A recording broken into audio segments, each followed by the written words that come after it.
ओम तत्सत ब्रह्माणे नमः।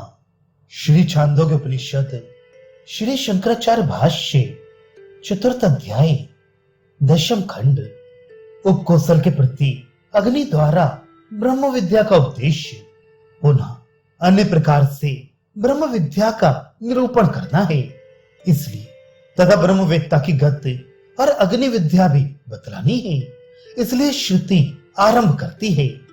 यहाँ जो आख्यायिका है वह पूर्ववत श्रद्धा और तप का ब्रह्म विद्या में साधनत्व प्रदर्शित करने के लिए है। उपकोसल नाम से प्रसिद्ध कमल का पुत्र सत्यकाम जावाल के यहाँ ब्रह्मचर्य ग्रहण करके रहता था।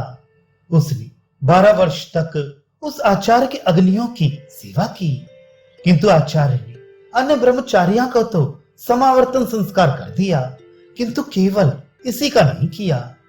कमल के पुत्र कामलायन ने, जिसका नाम उपकोसल था, सत्यकाम जावाल के यहाँ ब्रह्मचर्य पूर्वक वास किया।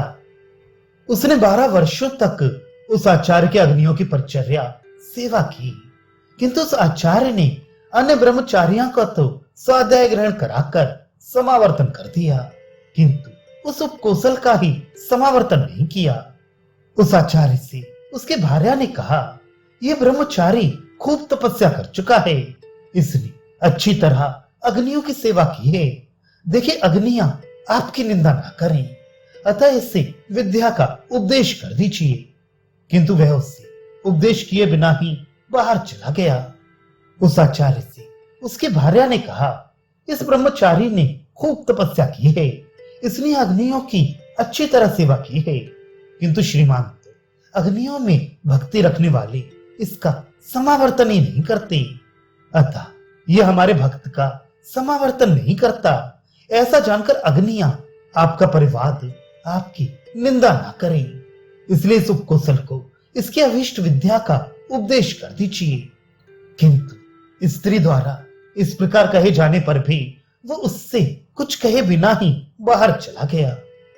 उस उपकोसल ने मानसिक खेद से अनशन करने का निश्चय किया। उससे आचार्य पत्नी ने कहा, अरे ब्रह्मचारी, तू भोजन कर, भोजन क्यों नहीं करता?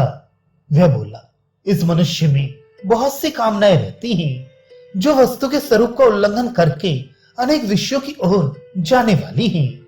मैं उन्हीं नानात्य बहुमुखी मानसिक चिंताओं से परिपूर्ण हूं, इसलिए भोजन नहीं करूंगा। उस उपकोसल ने व्याधि मानसिक दुख से अनशन करने का मन में निश्चय किया। तब अग्निशाला में चुपचाप बैठे हुए उससे आचार्य पत्नी ने कहा, हे ब्रह्मचारी, अश्न भोजन कर, क्यों किस कारण से भोजन नहीं करता?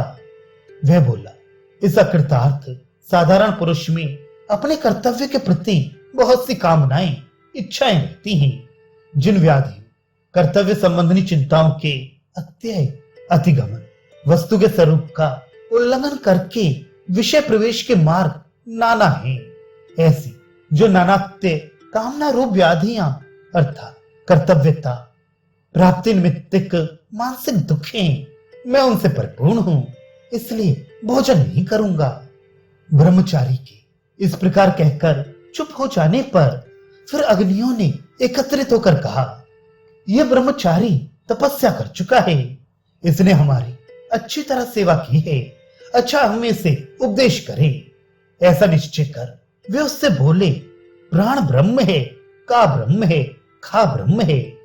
उसकी सेवा से अनुकूल हुए तीनों अग्नियों ने करुणावश आपस में मिलकर कहा, अच्छा, अपने अब भक्त इस दुखित तपस्वी एवं श्रद्धालु ब्रह्मचारी को हम शिक्षा दें, इसे हम ब्रह्म विद्या का उपदेश करें। ऐसा निश्चय कर वे उससे बोले, प्राण ब्रह्म है, का ब्रह्म है, खा ब्रह्म है। वह बोला, ये तो मैं जानता हूं कि प्राण ब्रह्म है, किंतु का और खा को नहीं जानता। तब वे बोली, निश्चय जो का है वही खा है, और जो खा है वही का है। इस प्रकार उन्होंने उसे प्राण और उसके आश्रयभूत आकाश का उपदेश किया। वह ब्रह्मचारी बोला, आपने जो कहा कि प्राण ब्रह्म है, सो प्रसिद्ध पदार्थ वाला होने के कारण ये तो मैं जानता हूं, जिसके रहने पर जीवन रहता है और जिसके चले जाने पर जीवन भी नहीं रहता। लोक में उस वायु विशेष में ही प्राण शब्द ऋण है, अतः उसका ब्रह्म रूप होना तो उचित ही है। अतः प्रसिद्ध पदार्थ युक्त होने के कारण ये तो मैं जानता हूं कि प्राण ब्रह्म है, किंतु का और खा को मैं नहीं जानता। शंका, सुख और आकाश विषयक होने के कारण का और खा शब्द भी तो प्रसिद्ध पदार्थ वाले ही हैं, फिर ब्रह्मचारी को उनका अज्ञान कैसे रहा? समाधान, निश्चय ब्रह्मचारी यही मानता है कि का शब्द का वाच्य सुख क्षण प्रध्वंसी होने के कारण और खा शब्द का वाच्य आकाश अचेतन होने से किस प्रकार ब्रह्म हो सकता है, और आपका वचन भी कैसे अप्रमाणिक होगा। इसी से उसने कहा कि मैं नहीं जानता। इस प्रकार कहते हुए उस ब्रह्मचारी से अग्नियों ने कहा, हम जिसे का ऐसा कहकर पुकारते हैं वही खा यानी आकाश है। इस प्रकार जैसे नील इस विशेषण से युक्त कमल रक्त कमल आदि से विलग कर दिया जाता है, उसी प्रकार खा शब्द से विशेषित का विषय और इंद्रियों के सहयोग से होने वाले सुख से निवृत्त कर दिया जाता है। जिसे हम खा आकाश कहते हैं उसी को तू का सुख जान। इस प्रकार नीलोत्पल के समान ही सुख से विशेषित किया हुआ खा आकाश भौतिक अचेतन खा से निवृत्त कर दिया जाता है। तात्पर्य यह है कि आकाश स्थित सुख ब्रह्म है, अन्य लौकिक सुख नहीं, तथा सुख के आश्रित रहने वाला आकाश ब्रह्म है, अन्य भौतिक आकाश नहीं। शंका, यदि यहां आकाश को सुख के द्वारा विशेषित करना इष्ट है तो कोई भी एक विशेषण रह सकता था, अर्थात यद्भाव कम तदेव खम ऐसा एक विशेषण रह जाता, दूसरा यदेव खम तदेव कम ये विशेषण अधिक है, अथवा यदि यदेव कम तदेव कम यही रहे तो पहला विशेषण अधिक है। समाधान, किंतु इन सुख और आकाश दोनों ही की लौकिक सुख और आकाश से विवृत्ति अविष्ट है, ऐसा हम पहले कह चुके हैं। यदि कहो कि सुख के द्वारा आकाश के विशिष्ट होने पर दोनों की व्यावृत्ति स्वतः सिद्ध ही है तो ये ठीक है, किंतु इससे सुख से विशेषित आकाश का ही ध्येयत्व विहित होगा। आकाश गुण से युक्त विशेषण भूत सुख का ध्येयत्व विहित नहीं होगा, क्योंकि विशेषण का ग्रहण अपने विशेष्य का निमंत्रण करके ही समाप्त हो जाता है।